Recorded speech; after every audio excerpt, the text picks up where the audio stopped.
Artık yoruldum gidemem, her yanımdan yaralıyım vay vay. Dost peşinden de koşamam, ben bir baktı karalıyım vay vay. O yar dinsiz imansızmış, bilemedim vay vay. Bana göre değilmiş yalan dünya vay, hayın dünya vay. Yazık akıttım yaşa, emeklerim gitti boşa, hep yem oldum kurda kuşa vay vay. Yalan dünya yalan imiş, kötülere kalan imiş, bana göre değilmiş vay vay.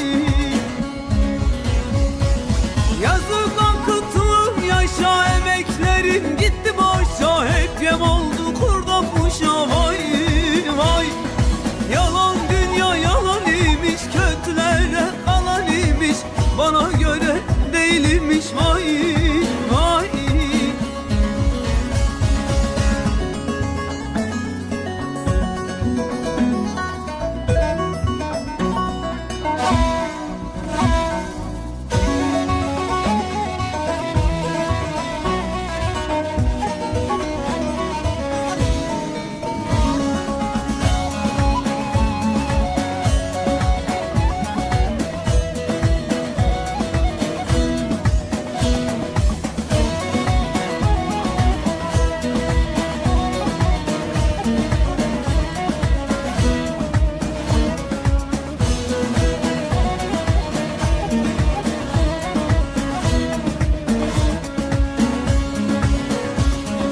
Ezelden beri hep böyle çile çektim vay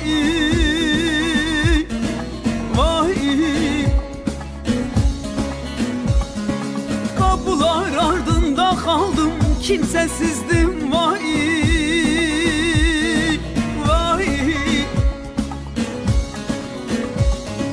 Ana dedim baba dedim, dedim de yandım vay vay. Bana göre değilmiş yalan dünya vay